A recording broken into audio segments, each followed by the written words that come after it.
If you feel like you've heard the term cabinet shuffle a lot more often in Canadian politics lately, that's because you have.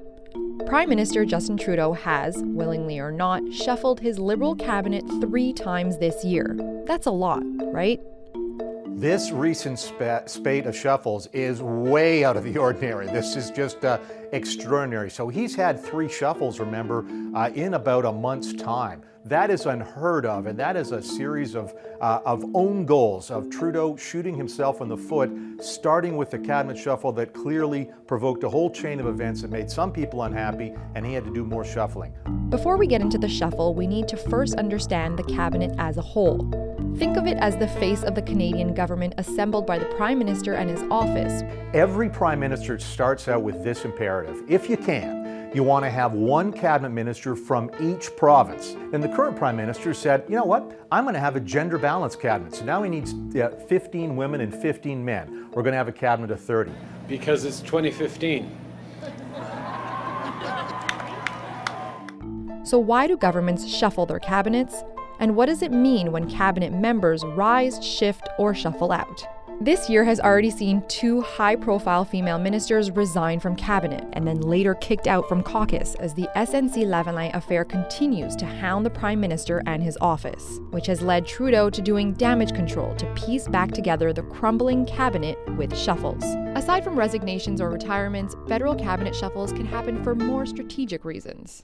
It can happen when there's a shift in domestic or international affairs that require extra attention.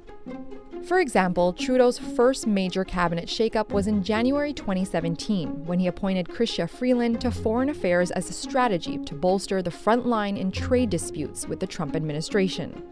It can be for a promotion or shifting out poor performers. About a decade ago, the Harper government was dealing with the Afghan detainee issue. And the defense minister at the time was a guy named Gordon O'Connor. Nice guy, a former general, but he was a terrible communicator. And he was getting hammered every day in question period, and this was starting to hurt the government. So what Harper did was he decided to have a shuffle of his cabinet. He moved Gordon O'Connor out of defense, and he moved Peter MacKay in. And of course, Peter MacKay became probably best known as Harper's defense minister, a much better communicator, and the government felt that it had solved a political problem. An unplanned shuffle rising from the rifts in the ranks isn't exclusive to the Trudeau government. One of the most notable spats was between former Prime Minister Jean Chrétien and Finance Minister Paul Martin in the 2000s, when Chrétien replaced Martin with John Manley in a second shuffle in a week, a choice that highlighted their political rivalry. A reshuffle provides the government with an opportunity to create, abolish, and rename departments, like in 2015, when Trudeau renamed several departments to reflect the government's priorities.